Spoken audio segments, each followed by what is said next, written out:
আসসালামু আলাইকুম ভিউয়ার্স, আপনারা দেখতে পাচ্ছেন যে আজকে আমি উপস্থিত হয়েছি একটি ভেন্ডির জমি প্রদর্শনীতে। এটা হচ্ছে ভেন্ডির ভুঁই। এখানে আমার আসার একমাত্রই কারণ, গত রাত্রে এই জমির মালিক অর্থাৎ মোহাম্মদ রাকিবুল ইসলাম, সে ভাই আমাকে বলল যে আবার আগের মতো সমস্যা দেখা যাচ্ছে ভেন্ডিতে। আগে একটা সমস্যা হয়েছিল যে গাছের পাতাগুলো লালচে বর্ণ এবং লিফ মাইনর জায়গা জায়গা হলদে হয়ে যাওয়া, এই সমস্যাগুলো দেখা দিচ্ছিল। তো পুনরায় নাকি আবার এই সমস্যা হয়েছে। এর আগে যে ওষুধগুলো ব্যবহার করার পরে সুন্দর এবং পরিপাটি গাছ হয়েছিল, আবার নাকি সেই রকমেরই সমস্যা দেখা দিচ্ছে। গাছে ভেন্ডি আছে প্রচুর পরিমাণে এবং সেই সাথে এখান থেকে অনেক টাকা ভেন্ডি এবার বিক্রি অলরেডি হয়ে গেছে। তো এখনও দীর্ঘদিন যাবৎ পাওয়া যাবে। তো এই কারণেই তিনি বলছিল যে আমার জমিটা একটু দেখে কি ওষুধ লাগবে এই সকল সমস্যাগুলো দেখতে।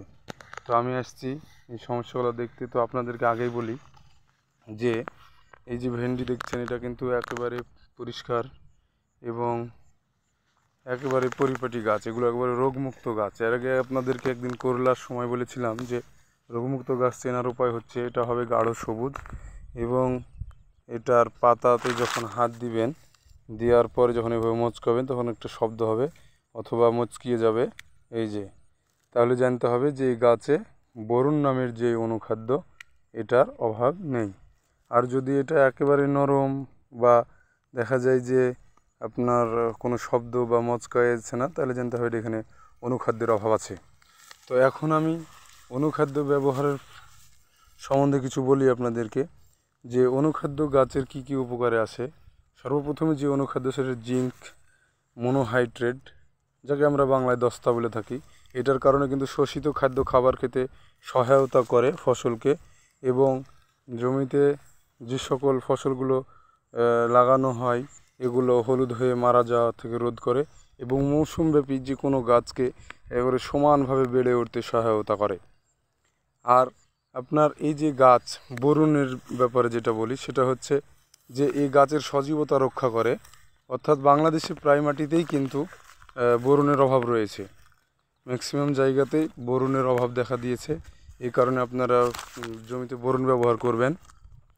এই যে গাছের সজীবতা রক্ষা করে বা পরিষ্কার গাছ দেখতে পাচ্ছেন, বোরনের কাজ হচ্ছে গাছের জন্য অতি প্রয়োজনীয় একটি অনুখাদ্য। এটা মাটিতে বোরনের ঘাটতি হলে অন্য যে কোনো পুষ্টি উপাদান দ্বারা পূরণ করা সম্ভব নয়। অন্য কোনো কিছু যদি ধরেন যে ডিএপি বা টিএসপি বা ইউরিয়া, এগুলো যদি কোনো সমস্যা হয়, এটা কিন্তু একটা আরেকটার ঘাটতি পূরণ করে দেয়। কিন্তু বোরনের যদি সমস্যা হয়, এটা অন্য কোনো পুষ্টি দ্বারা পূরণ করা সম্ভব নয়। বোরনের অভাবে শুধু ফলই কম হয় না, সেই সাথে ফসলের গুণগত মানও হ্রাস পায়। শুধু যে আপনি ফলটা কম হবে এমন নয়, গুণগত মান বলতে আপনার বেঁকিয়ে যাবে। এই ভেন্ডিটা দেখছেন আমরা সলিড বা শার্ট, কিন্তু যখনই বোরনের অভাব দেবে তখন এটা বেঁকা হবে, ফ্যাকাশে কালার হবে, এরকম সমস্যা দেখা দিবে আর কি। তারপরে বোরনের যদি এখন অভাবজনিত লক্ষণ দেখতে চান যে কী কারণে এটা হচ্ছে, তাহলে বোঝার উপায় হচ্ছে বোরনের অভাবে গাছের সালোক সংশ্লেষণ প্রক্রিয়া ব্যাহত হবে। আরেকটা কাজ হবে, সেটা হচ্ছে যে কাণ্ডের অগ্রকোষ বা কচি পাতাগুলো আছে, এই যে দেখতে পাচ্ছেন কুচি কুচি পাতাগুলো আছে, এই পাতাগুলো বৃদ্ধিতে ব্যাহত হবে, অর্থাৎ কুঁড়ি লেগে যাবে, নয়তো বা ওইভাবে ছোট ছোট হয়ে থেকে যাবে। আরেকটা কাজ হবে, টিউবার ও ফলের ওপর বিবর্ণ দাগ পড়ে, যেমন আমাদের আলু আছে, আলুর দেখবেন যে ওপরে দাগ পড়ে যায় অনেক সময়। এবং কি হবে, পাতা খরখরা ও কোঁকড়ানো হবে। ওই যে যখন বাড়তেই যখন ওকে সহায়তা করবে না, তখন কিন্তু সে কোঁকড়ানোই দেখাবে এবং নেতিয়ে পড়ে, ফলে ক্লোরোফিলের পরিমাণ কমে যায়। যখন এটা মাটির সাথে নেতিয়ে পড়ে তখন অবশ্যই এটার ফলন কমে যায়।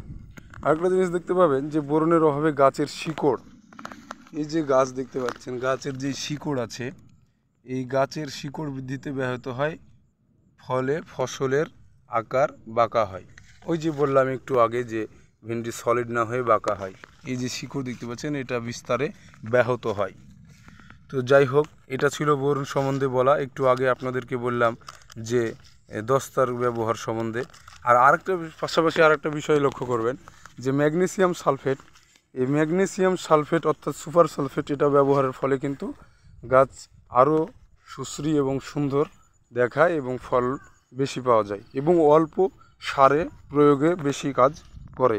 এখন যদি আমরা জানতে চাই যে এটা ঘাটতি দেখা দিলে কেমন হবে এবং এটা না থাকাতে কি হয়, এই ম্যাগনেসিয়াম সালফেট অর্থাৎ সুপার সালফেট, ম্যাগনেসিয়াম সুপার সালফেটের যদি অভাব দেখা যায় তাহলে দেখবেন যে গাছের পাতা হলুদ এবং বাদামি বর্ণ আকার ধারণ করে এবং পাতা কুঁকড়িয়ে যায়, পাতার শিরা উপশিরায় আক্রান্ত হয়, স্বাভাবিক বৃদ্ধি হয় না, ফলন অধিক মাত্রায় কমে যায়। এই জমিটাতে যদি 5 মণ ভেন্ডি হয়, তো যদি ম্যাগনেসিয়াম সালফেটের অভাব দেয় তো দেখা যাবে 2 মণ ওঠানোই টাফ হয়ে যাবে।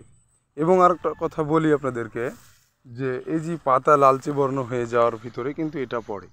তবে হ্যাঁ, এই যে এটা পড়ে এর আগ মুহূর্তে আরেকটা পাতা পড়া বা লালচে বর্ণ হওয়া আছে, সেটা হচ্ছে আপনার ছত্রাকজনিত।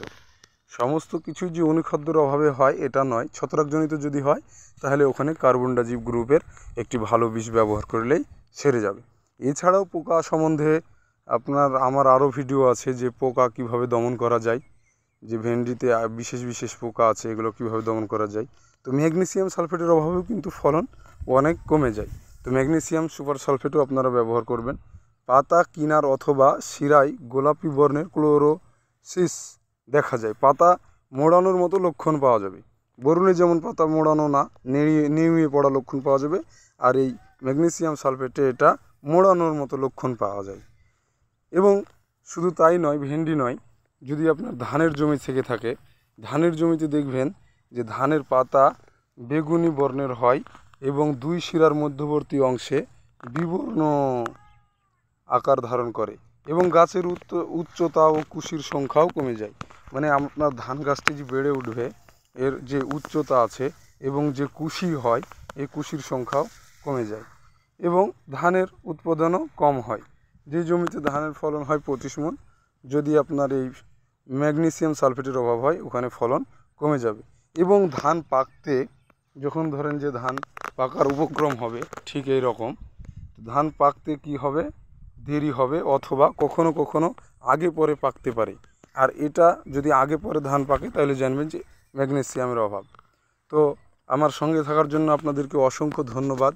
আপনারা আজকে অনুখাদ্যের ব্যবহারের ফলে কি কি সুবিধা অসুবিধা এগুলো দেখতে পাচ্ছেন বা বুঝতে পারলেন, বা ফলন কিভাবে কম বেশি হয় ভেন্ডিতে, এবং ভেন্ডিতে কি কারণে দেখা যায় যে অনেক সার প্রয়োগের পরেও এই রোগ সেই রোগ বা ফলন কমে যাচ্ছে বা আকারে কুঁড়ি লাগে, পাতায় কুঁড়ি লাগছে এবং আকারে ফল ছোট বড় বা হলুদ বর্ণ হচ্ছে বা ফলন আধাআধি বা তারও কম কী কারণে হচ্ছে।